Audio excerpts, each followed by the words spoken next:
All right, we are officially live to YouTube. I see that. I see that. We'll wait a few more minutes.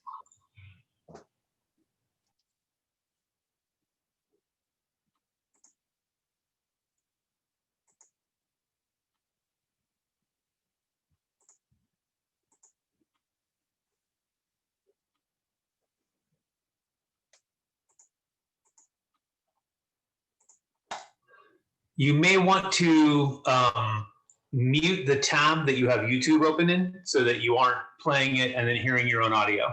Yeah, no, I don't have YouTube open. Does the sound okay? The sound is fine, and presumably it was my computer that was picking up both. Mute the tab that you have. Yep. You can go ahead and leave your microphone off. I'll just start talking at 3 o'clock and introduce myself as I would anybody. Yep, and it's true that that was me who was looping the audio. So sorry about that. I've now muted my YouTube tab so I can still monitor if anyone's chatting comments in or anything like that. But I will hopefully not be looping anymore. And I will start the Zoom recording right at 2:59 so that the transcript is all sorted out properly. Excellent. Cool.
Okay, the clock just ticked over to 3 o'clock. So welcome to the third week of the UF Department of Geography's Colloquium series. The speaker today is me.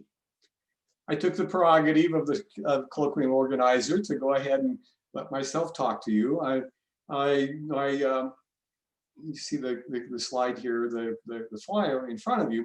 I'm going to try to do something today that most people don't do, and probably with good reason, but we'll find out how well it's going to work out. I'm going to talk about 3 different things. I'll get to that in a few minutes. Before that, in the usual introduction, though, I have to say, I've been professor of geography at the University of Florida since 1997. You can do the arithmetic, it's a long time. I'm as old as dirt. I have a BS in biology from Kansas State University, a Master of Science in Fisheries from Louisiana State University, as several other alums of LSU in the department, and a PhD in biology from Indiana University, which again, we have several other people in the department who graduated from there one way or another. I am interested in something called macrosystems biogeography. Nobody really knows what that means. Nonetheless, I'll get away and take it away with the presentation that I put together about working at the National Science Foundation. Can you see the slide and not the notes page? Yes, we see it. Thank you. Working at the National Science Foundation, and something about the program that I directed, along with another couple people, called Macrosystems Biology and Neon-Enabled Science. And then, if I have time at the end, maybe I won't, if I'm lucky I won't, I'll talk to you about a macrosystems biology project that I've been carrying out in conjunction with a bunch of collaborators. Now, to set the stage, in July of 2017, I went to the National Science Foundation for 2 years to serve as something called a rotating program director. I was department chair from 2011 to 2016. Then I had a year of research assignment. So I was not around the department for about 3 years.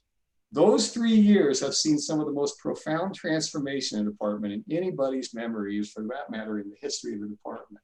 We've grown enormously. We put a whole lot more faculty in, a few people retired. It's a new place. Well, because it's a new place, and because I've been able to share some of my experiences with only a few of you, I decided to tell you today a bit of a personal memoir of a career turn that many people don't do. But if they do, they find it incredibly rewarding. And maybe you'll learn something from me. I hope you'll find it useful in the sense that it might give you some insights into a federal agency to whom many of us apply for funding for our research. You might find it intriguing as a potential segment of your own academic career. And you might find that the programs about which I'm going to talk might have some research opportunities for you. So I was one of 2 directors of the Macrosystems Biology and Neon-Enabled Science program. I worked at NSF on the program team supervising the National Ecological Observatory Network, or NEON, and I participated in various working groups while at NSF. Now you might be interested in what it's like to work at a place like NSF, what the programs are, and see a brief example. I'll do my best not to make this an old geezer's war stories, but instead inform you about a major institution in our world and some of the really fantastic things that it does, and illustrating it by only one tiny piece of my own research. Well, just the slide, talk about this. This is the new NSF building in the, let me put the laser pointer on. There's a new NSF building in Alexandria. When I first went up there for 2 months, it was in Arlington. I commuted from Alexandria to Arlington on the metro. Here I am, a picture made by my wife, Leslie Newman, outside NSF on essentially the last day that I was there, getting ready to leave, wearing GeoGator swag and doing the gator chop. Okay, what I'm going to talk about, this is the outline of the talk today. What it's like to work at NSF, those kinds of things. What did I do? How did I learn? How did I get there? What is NSF? Then I want to talk about macrosystems biology and neon-enabled science. Again, what it is, what's neon, and what successful projects have been funded by it. And then, if I have time, I'll talk a little bit about a project that I've been doing and then wrap it up at the end. Okay, so what's the National Science Foundation? Again, this is a place that many of us apply, write proposals to apply for funding to support our research. It's an independent federal government agency. It means it's not in any of the departments. It's not Department of Commerce. It's not Department of Homeland Security, anything like that. The director of NSF reports directly to the president, well, through the Office of Science and Technology Policy. By the way, the chief science advisor right now is a guy named Kelvin Drogemeyer, who's a meteorologist. He's interested in extreme weather and numerical weather prediction. Sound familiar? Should.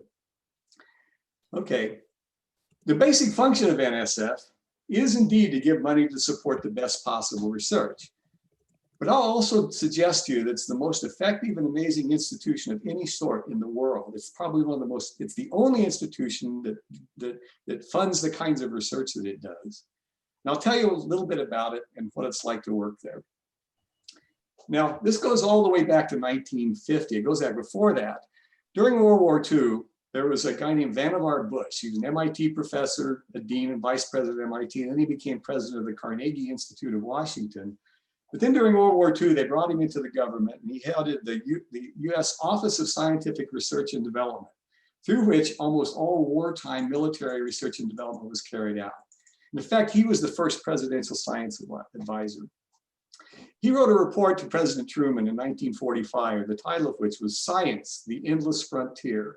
It made the argument that there should be a government agency that would support basic science in all sciences except for human health, which had its own funders, to provide the foundation for future prosperity of the United States. The Congress and the president agreed, and the National Science Foundation was actually founded in 1950. This year, they're celebrating their 70th anniversary. The fiscal year budget for 2020, which is just now coming to an end, is $8.3 billion. That sounds like a lot of money to us, but when you spread out over all the universities and all the researchers in the country, it turns out not to be so much. It's also about half the cost of a single aircraft carrier. Its construction, operation, and maintenance. So double the annual NSF budget and you get an aircraft carrier.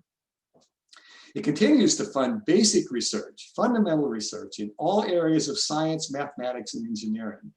And again, I'll suggest that it's the most successful agency of its kind in the world. My office is right there where that red arrow is, the 12th floor over towards the southwestern corner. I had a great view of the southern beltway around Washington, D.C. And there I am, again, the picture of me leaving NSF, taken by Leslie. Okay, NSF describes itself as the only federal agency whose mission includes support for all fields of fundamental science and engineering except for human health services. Nobody else routinely funds the kinds of things that NSF does. NSF's job is to determine where the frontiers are, who the pioneers in those fields are, and provide money and equipment to help them continue. The people who work for the NSF are incredibly dedicated, I found. They're very intelligent scientists and engineers who have decided to take a career track that helps other people carry out their research goals. And in doing so, though, they can actually shape the future of research and science in the US. Oh no, an org chart. What's this about? This is a bureaucracy. But who cares about the organization chart? Actually, I think that you all should care about the organization chart because NSF is organized in a way that is familiar to you but has different names. It's actually how the foundation is organized, how it operates. If this were a university, the director would be the president. The NSB, the National Science Board, would be the board of trustees. The assistant the assistant directors who are assistant to the director would be the deans. So each of the directorates is sort of like a college. Now their budgets are much, much larger than a college is. Maybe Pete can confirm this, but the College of Liberal Arts and Science budget is about $100 million a year. Well, a couple of programs within one of our divisions had a budget of about that much. So we're, this in the divisions which are parts of directorates are like the departments. Now, there are 26 very distinguished sciences on the National Science Board. Our president, Kent Fox, is on the National Science Board. And an old friend that several of us know, Emilio Moran, of all people, is on the National Science Board. I've put the budget numbers in millions of dollars for each of the different directorates along this line, you can see that I was in the Directorate for Biological Sciences, which doesn't have one of the larger budgets, but it's got a fairly substantial budget. While I was there, there were two other geographers who were program officers in the division, the Director for Biological Sciences. Kind of interesting. The Director for Geosciences, which funds geology and atmospheric sciences and a number of other things, oceanography. The Assistant Director, the Dean of it, essentially, is a geographer, Bill Easterling from Penn State. He'd been Dean up there too. And of course, the program that many of us know about, which used to be called Geography and Spatial Sciences, and now is called Human Environment and Geographical Sciences, is in the Director for Social, Behavioral, and Economic Sciences. I'm going to suggest, though, that geographers have access to money from to funding from any of these directorates, first of all. Secondly, I know of geographers who have been funded through geosciences, and in my own program, Microsystems Biology, there are half a dozen geographers who have been funded to do their research. So it's not a matter of, if you're a biologist, you get money from biology and so on and so forth. We even have geographers as program officers in these. Okay, another org chart. Yeah, what's he doing? Well, this is actually the Director for Biological Sciences in the structure of bio. Now, I was in the department or the Division of Biological Infrastructure, which includes human resources. They have postdoctoral fellowships. They have research for undergraduate experiences. They have RU sites and things like that. They also have research resources, which includes biological cyber infrastructure, collections in museums that they support, field stations they support, and major research instrumentation programs that they support. But I worked closely with a bunch of people from the Division of Environmental Biology, which has these programs in the program of Microsystems Biology and Neon-Enabled Science. Now, I have this dotted line going up to this funky thing called Emerging Frontiers. When I first went there, Microsystems Biology was part of the Emerging Frontiers that was done in the director's office. This is a bunch of bureaucratic gobbledygook, but the money came from somewhere else. It's been moved now to be jointly managed between DBI and DEB. Now, you'll notice that I'll probably talk in acronyms a lot.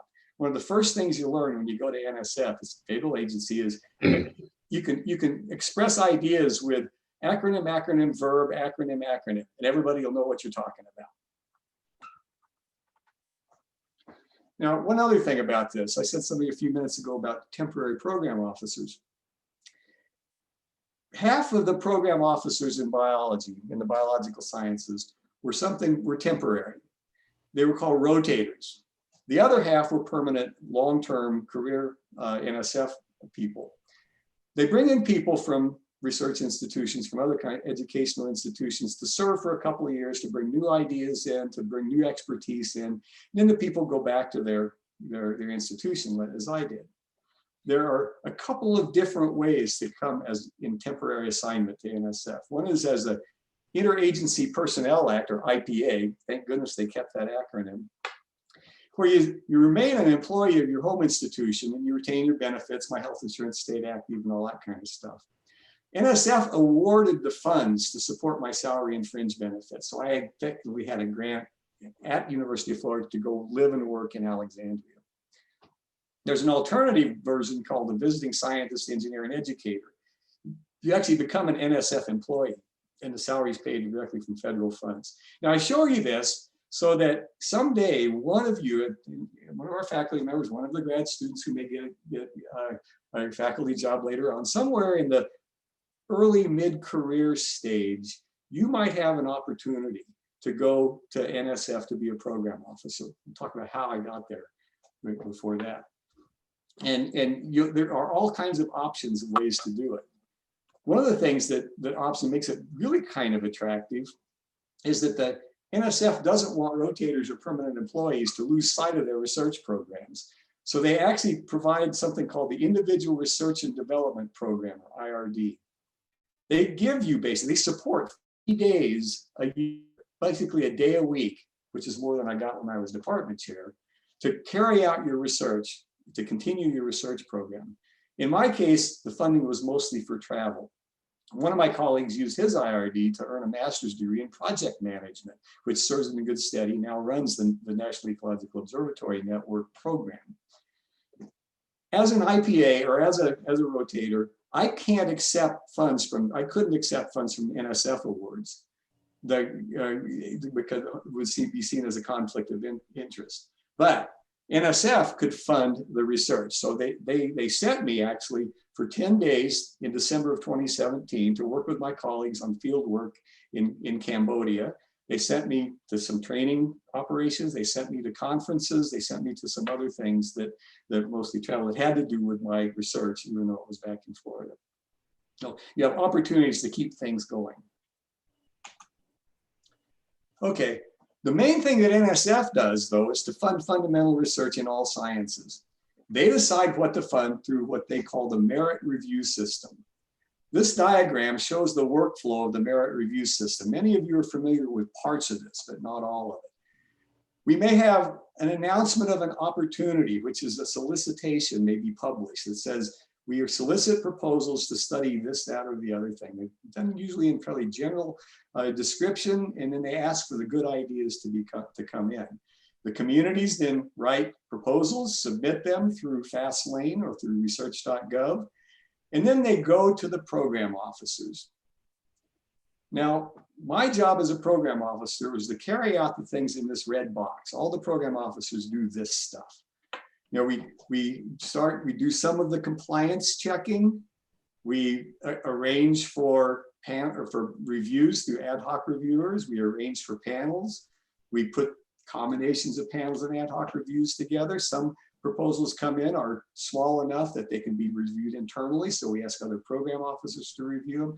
Everything gets reviewed by other people, by third parties and fourth parties and fifth parties. Then we take those reviews, and this was the really part of the job that nobody sees from NSF. Many of you, have served on panels. Many more of you have probably written ad hoc reviews for different programs. But very few of you see what happens to those things. If you're on a panel, you write a panel summary. Write the panel summary. The program officer takes those panel summaries and the reviews and knows about and his or her own expertise and evaluates the proposal and writes a review analysis that determines that recommends whether the proposal should be declined, should be awarded, or what, and then has to make that argument to the hires up and then to the business side of NSF. Now, the merit review system is governed, as is all part things with proposals, by this document here. This is the cover of something called the Proposal and Award Policies and Procedures Guide, the PAPG. Now, PAPG is like a syllabus. You should read it. It's really boring in a lot of places, but it's really interesting in a lot of other places. You know, we all get annoyed as professors when students don't read the syllabus.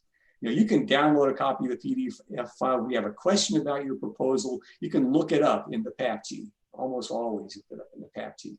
If you can't figure out something from the PAPG or the program solicitation, that's when you call the program officer. Okay.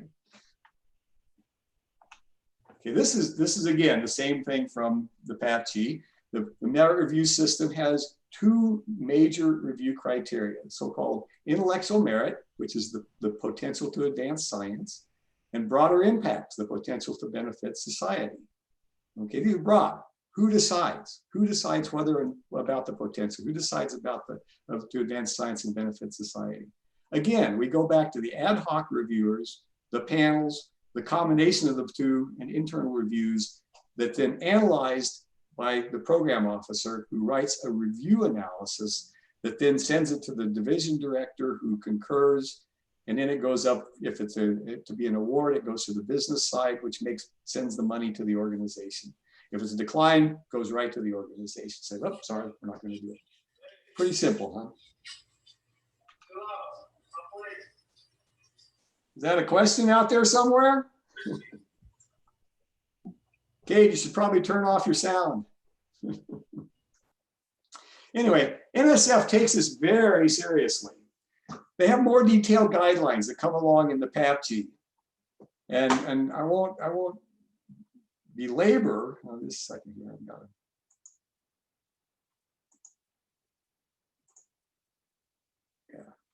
Okay, I won't belabor this because every time that you're asked to review a proposal or asked to sit on a panel, they give you these guidelines. And these guidelines then are how you go through, read a proposal and determine whether or not it's a good proposal or a really great proposal or anything else. They also take conflicts of interest very seriously. You're not allowed to review proposals of any of your former PhD students or your former advisors. You're not allowed to review proposals of anybody from your institution. You're not allowed to review proposals from institutions that may be recruiting you for a position. There are a whole long list of conflicts of interest that we follow through and make sure that people are aware of, so we don't run into a conflict of interest. This creates the most level playing field for proposers possible. The conflicts of interest are taken very seriously. Every division has a conflicts officer who's deeply educated in the law and the practice of conflicts of interest, federal laws and NSF policy. Now, all this works out. In the end, you get your grant or you don't. If you get your grant, you go out and you do great things. You write papers, you put data in repositories, you have broader impacts where you have PhD students, you change society a little bit. But actually NSF has, that's a little bit, sounds a little bit facetious, but NSF has had some extraordinary success stories, spectacular successes. NSF has had roles in your life that you don't know about. Of course, NSF maintains a list of all the extraordinary success stories, of many, many pages in it. One of the first ones here is that Google came from NSF research originally. Larry Page and Sergey Brin were the two founders of Google. Larry Page was funded as a graduate student by the Stanford Digital Libraries Project, which is an NSF award to professors at Stanford. One of his colleagues was Sergey Brin, who was another Stanford grad student working on the project, but Brin was supported by a National Science Foundation graduate student fellowship. They concocted an internet search engine, the very first, well, it wasn't the first, there were others, Gopher and things like that, but an internet search engine that was based on the number of times a page linked to your page to determine the value of the page. They built a prototype, the hardware and software, in their student offices at Stanford being supported, the equipment for the prototype and thinking was supported by National Science Foundation. Now, when I was an insider at NSF, I could look at reports, I could look at proposals and stuff like that. And I finally decided one day, even though it was a little out of school, I'd look at the last report of the Digital Libraries Project. And on the last page of the last report from the Digital Libraries Project, there's a question that NSF asks: what is the impact on society beyond science and technology? And there was a single sentence in that report. A private company, Google, was founded. Pretty remarkable. Smartphones. I've heard people at NSF say that every single component in your smartphone, whether it's an Apple or an Android phone, is based on some research that was done at NSF at some time in the past. Nanotechnology hardly existed until NSF funded a number of projects about 20 years ago with nanotechnology. The internet. Well, Al Gore may not have invented the internet, but he did write some of the laws that enabled it. But before that even, NSF took the internet over from the Defense Advanced Research Projects Administration, which actually had begun to invent it in the first place, took it over for 10 years, from about 1986 to 1995. They supported research that led to something called packet switching, which is how the internet works now. They ran NSFNet. It was the prototype internet for 10 years, starting at 85. They mandated that the TCP/IP protocols be required for use of NSFNet. This is mostly for educational and research organizations, which made the internet possible. That's what we know today. We still use TCP/IP and they still use packet switching. And that was all supported by NSF-supported research. NSF role ended in 1995. It transferred to regional networks, commercial networks, as the private sector became more interested. this is the thing that we see happening over and over and over again, is there'll be research that's done, that's supported by NSF, that will create the basis of something that then will be commercialized. The commercial interest, the private sector has no interest in some of these early steps of research at all, because they don't give a return. They're only interested when they can be commercialized. And in fact, the government, let me say it this way, never believe that the government cannot create wealth. You hear that from a lot of sectors. The Bayh-Dole Act, Birch Bayh of Indiana and Bob Dole of Kansas, a liberal and a conservative, got together, wrote an act, was passed, signed by the president, that allows recipients of federal research money to commercialize their products. Universities and individuals now have large incomes from the patents and companies because of this.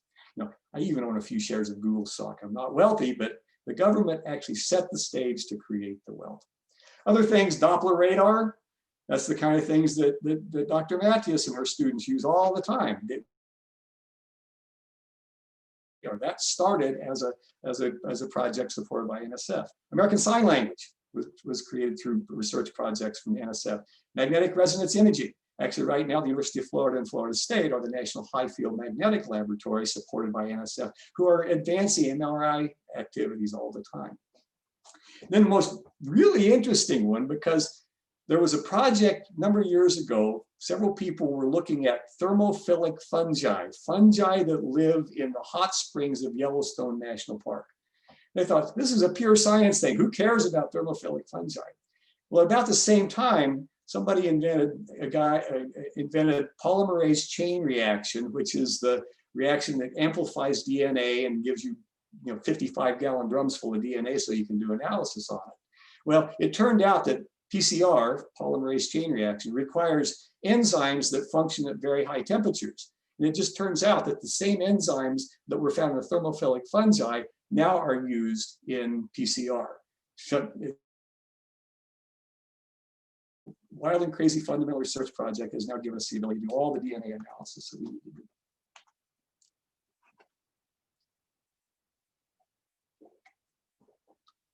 Okay, so how did I get this job that was with this fabulous federal agency? Over the years, I've written dozens of proposals to NSF. A few of them have been successful. The highest batting average that we could find was about 60%, and I'm nowhere near that.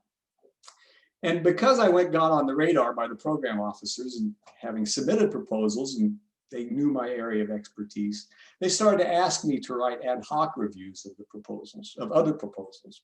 So I started writing ad hoc reviews. Now, finding referees is a large part of a National Science Foundation program officer's job. Who's qualified? Who can do it?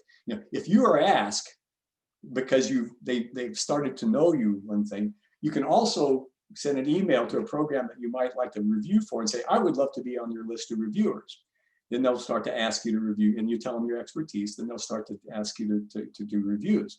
Now, one word of warning, they'll ask you to do a review. You should say yes or no immediately. If saying no doesn't count against you. You might have all kinds of other things going on. But if you say nothing, it's considered a yes, and it counts as a requested review unfulfilled later on. So say yes or no immediately.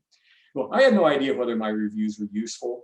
I just tried to make sense of each proposal and evaluate it honestly. So I got asked to serve on a panel, which was pretty cool. But my first panel meeting was a disaster. I had no idea what was going on. A bunch of people in the room shouting at each other and bewildered by the chaos in the panel room and required to write panel summaries. Got past it and did okay and kept being asked back. I ended up serving on 3 different macrosystems biology panels before I went up as a program officer. And I had a phone call one day in November of 2016, or not a phone call, I had an email first from the program officer of my macrosystems biology grant. And I thought, oh my God, what have I done wrong? I better call Liz Blood, who's her name. I better call Liz and see what I've done wrong here. So I called her and she said, we'd like to invite you up to interview for being program officer for macrosystems biology.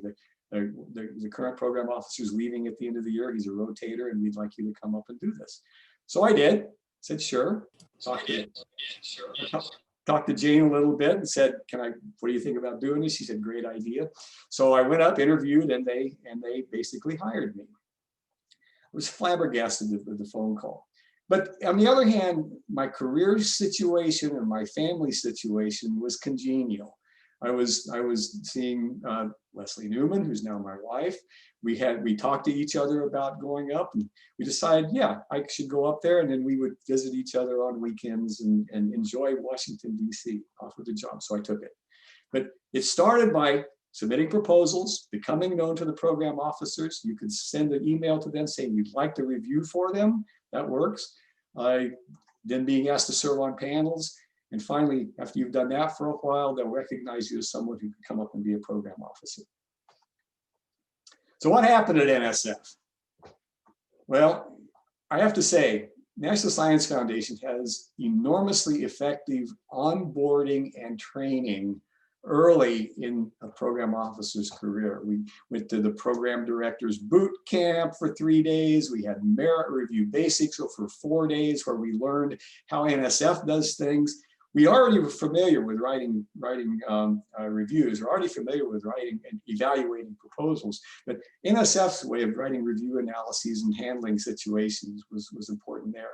They trained us on multiple data and analytical systems. We could go into the databases and see how many awards had been made and all kinds of stuff.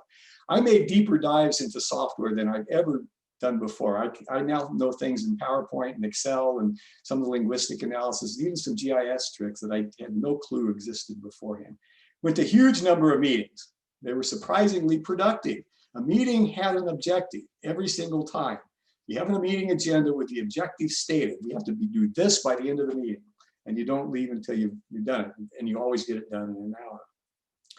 I wrote several solicitations with teams. I wrote macrosystems biology solicitations. I wrote a solicitation with Jim Jones, who was from the University of Florida. Many of you know him, about signals in the soils. I had a hand in the mid-scale research instrumentation solicitation and the Biology Integration Institutes.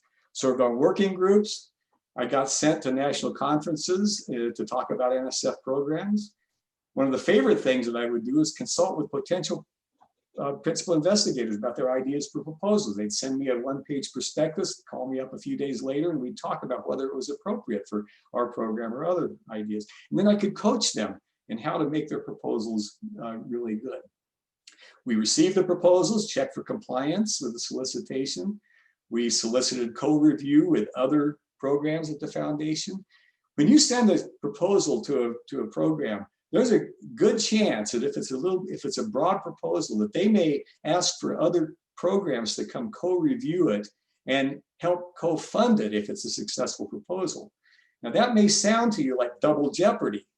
It's not. It turns out that there's no relationship between the number of programs that co-review proposals and the proportion of them that get funded. In fact, almost all of my proposals over the years were co-reviewed by multiple programs, and it seemed that the more programs looked at, the more likely it was to be funded. So that's a possibility.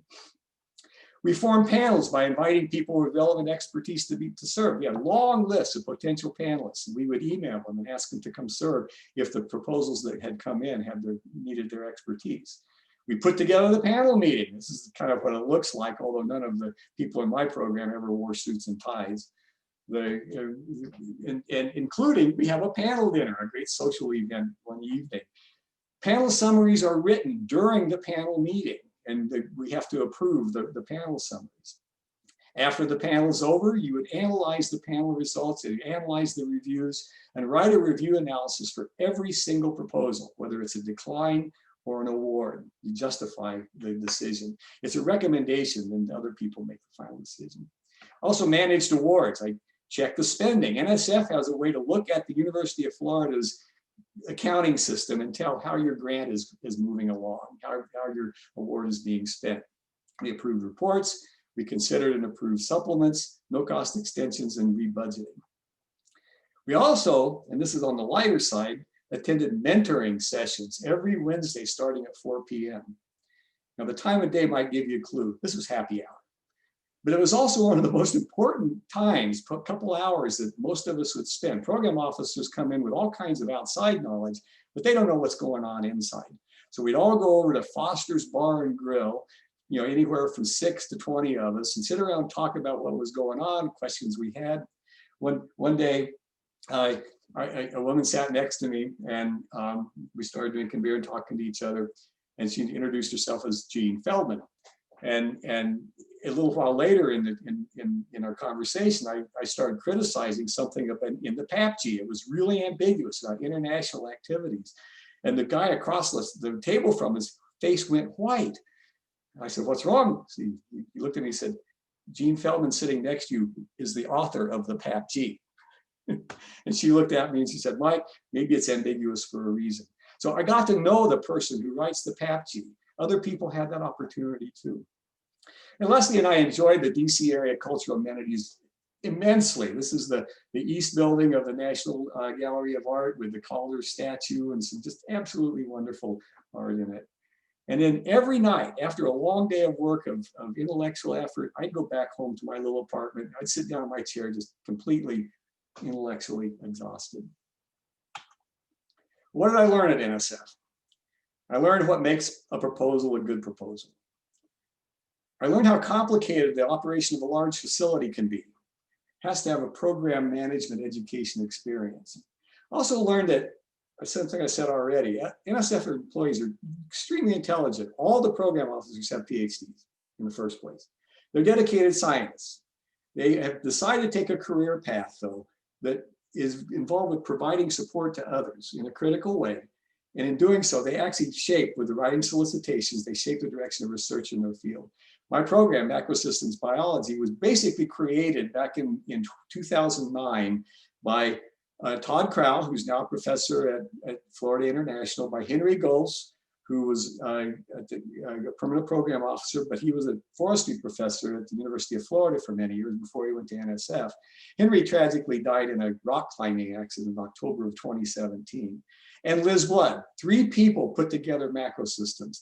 And in doing so, they've really, I'll talk about that in a few minutes, they've really changed the way that we look at environmental systems now. I also learned that when you work at a federal agency, you have a boss. Professors have nominal bosses, but they don't always tell us what to do. We always feel like we're independent. At NSF, you're allowed to do things and you're not allowed to do things. One of the first things my division director told me was, "You're a professor, you're accustomed to getting forgiveness instead of asking for permission. You can't do that here. You have to ask permission for everything." So I learned how to do that.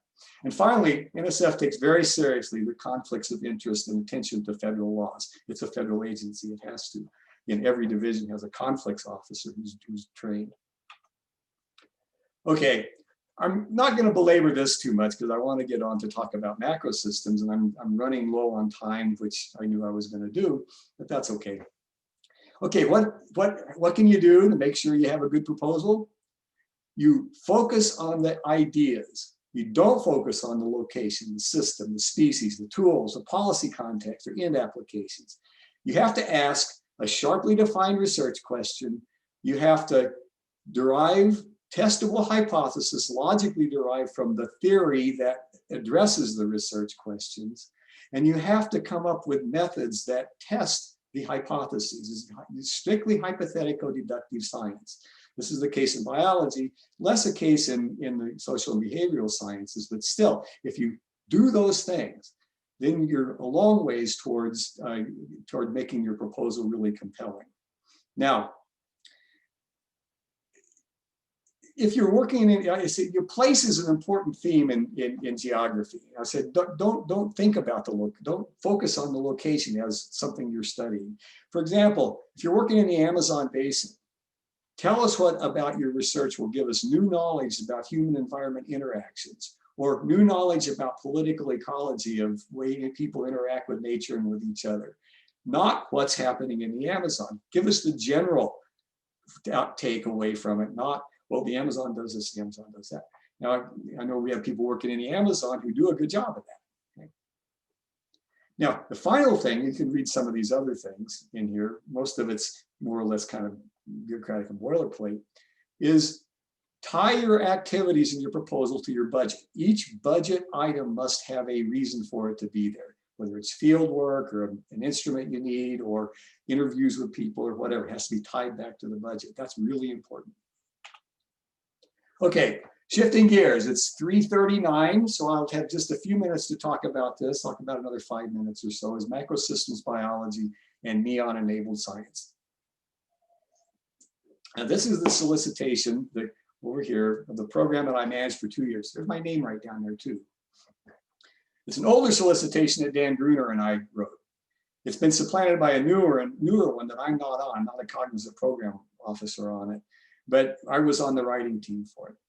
And as with the PAPG, remember the basic grant guide, program officers get a little annoyed when people don't read the solicitation. Almost all the questions about the program can be answered by reading the solicitation. We used to send notes back to potential PIs who would ask us questions, emails about the solicitation with quotes from the solicitation. Well, according to the solicitation, X, Y, and Z. It's just like students not reading the syllabus. Okay, I'm going to talk about in the next few slides both macrosystems biology and neon-enabled science and NEON. And then I'll probably run out of time. I'll try to show some of the awards. Well, let's see if I can get this thing going.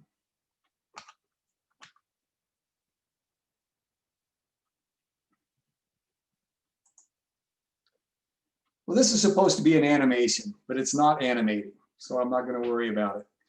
What it shows is the seasonal cycle of greening up and browning down, greening up and browning down, the snow coming down, the fires erupting in all kinds of different places. This is the subject of macrosystem biology.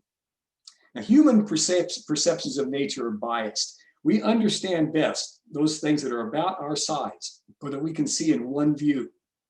Microscopes showed us smaller things. Air travel, when we're looking down at the ground, and satellite remote sensing have shown us much larger things. But we're only beginning to understand them. Now, this map is a MODIS map of a remote sensing variable called normalized difference vegetation index. And again, because you can't see the animation, which we're not going to worry about, can't see how so, but it does change over time. Seasonal changes in light, water availability, phenological matches and mismatches, fire frequency, biogeochemical changes, especially carbon cycle right now. Greening is carbon uptake by the vegetation, browning is carbon release to the atmosphere. All interact to drive the spatio-temporal pattern. Now, if you have a basic physical geography class, you know what drives the broad brush patterns here, the warming and the cooling and the greening. But there are billions and billions of organisms in that image that are causing and experience the annual pattern. There are untold trillions of microbes. Plus, there are about 400 million humans in the view. You can't see them either at this scale. On the other hand, you can see light spots like here and here and here and all the way down here in South Florida. The only species that even has a trace of something you can see in this image is human, from the clearing around cities and things like that.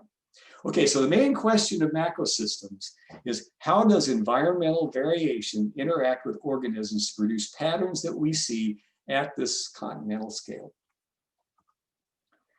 Why is that important? Because many of the environmental issues that we face are continental in scale: climate change, migratory animals, and stuff like that. Ecologists and geographers are increasingly confronted by questions that involve analysis or prediction across vast geographic areas and long time periods. Okay, here's just several of them. They're all spatially heterogeneous, okay, which is the stock in trade of geography, spatial heterogeneity, differences between locations, things like that. But that also implies that a study at any one site or even several sites will not give us the broad picture that we must have to understand the biological effects and to manage them, especially the largest issue of all, climate change. Again, the vulnerability to climate change is shown here. Okay, a bunch of words, but this is the solicitation microsystems biology principle. They're macrosystems interested in funding quantitative, interdisciplinary, systems-oriented research, biosphere processes and their interactions on regional to continental scales. There's a second stage, training and activities to broaden participation of researchers. And then the point about you can't extrapolate from a single point. And we want people to develop new conceptual framework, contribute to theory, do empirical studies, syntheses, even predict and forecast ecological change. That's right out of our solicitation. people have taken that and done a lot of work over the years. Remember, the first of these things was in 2010, so it's been only around for 10 years. And they've come up with this. The main principles, the theory of macrosystem biology are about cross-scale interactions, variation within and among regions, teleconnections and coupled system, emergent phenomena. Of course, then there are a couple of ways of doing things, but the use of national scale data sets, including NEON and Sergo, and National Land Cover data set. Geographers are accustomed to using data sets that have already been provided for them. And here's kind of a theoretical diagram. And there's some actual cases of interesting processes that are going on at different levels. Okay. Now, this is from a paper by Heffernan et al. In 2014 that points out the scale variation. Farmers in the Midwest had planted lots of crops that geese ate a lot of and multiplied rapidly and much more productively than usual. They then flew to Hudson Bay where they wiped out the wetlands, basically. So this is teleconnections, one thing, Midwestern farms to Hudson Bay. It's also cross scale. Each individual farmer made a decision to plant something. The geese came down there and then they went up there and they wiped out most of the wetlands to the west of Hudson Bay. Sullivan in 1992 said the problem of across scales is central in biology and all of science, critical. Okay, I'm going to basically stop there. I'm not going to get to NEON. I'm not going to get to any specific things about macrosystems biology, but I can answer some questions. I've got 5 minutes, answer some questions about NSF and about being up there and how kinds of things went on.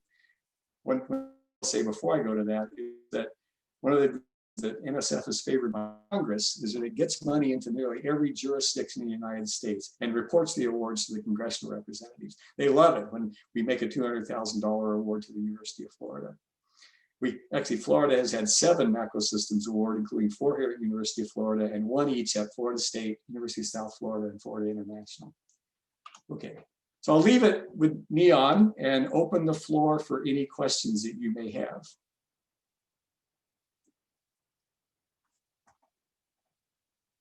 No questions. I'm going to go through a bunch of these. I have a question, Mike. Sure, Katie. What do you think was one of the most challenging things, either about transitioning to working at the NSF or transitioning back into a more regular academic setting? I don't feel like I had much of a challenge going to NSF. It turned out when we went through the training and I started doing the job, and I realized any professor, any faculty member, associate professor, even assistant professor is pre-adapted to do this job. You know, we've been writing, we've been evaluating people's work, we've been writing proposals, we've been on panels, so you go into it, once you learn the few ways that NSF does it, not such a bad deal. Now, I'll say that coming back has been a bit of a transition. The pace slows enormously. You're learning new things every day at NSF. You're on the hook for all kinds of deadlines coming up all the time, and you're constantly working. At the same time, they expect you to carry out a nice work-life balance. They don't expect you to work on weekends. They don't expect you to work at night. You're expected to work 8 hours a day, to work your butt off 8 hours a day, and you do. And it's great stimulus. But coming back, it's okay, now I'm in charge of my own schedule. Now I'm in charge of getting around to writing the paper I was supposed to write with no deadline. Now it's the class starts, and that's about the only deadline we have. So yeah, that's a good question, an interesting one.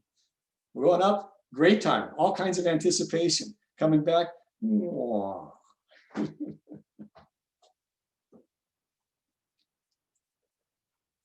Well, this is the synthesis that I had. Fascinating, wonderful every day, learned an enormous amount. Our program, I didn't invent it, but I continued it, argued for it. Changing the way of ecology, environmental science, and even some geography view the world. I didn't get to show the slides of projects that have geographers on. Later on in the semester, Stephanie Powell from Florida State will give a talk. She has a macrosystems award that we gave her and her team a couple of years ago. Kyla Dolan at Michigan State is a geographer. Kendra McLaughlin at Kansas State is a geographer, was a program officer with me up at NSF for a while. Geographers are moving into, it's a convergence of biology and geography. Neon I didn't get a chance to talk about, and we don't know about the outcome of my research. That's it. Any other questions while we're here?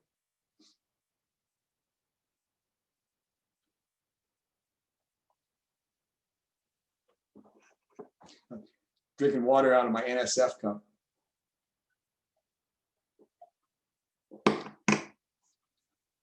Well, Mike, you want to call it quits? I'll stick around for another couple minutes in case somebody has any question after carrying on.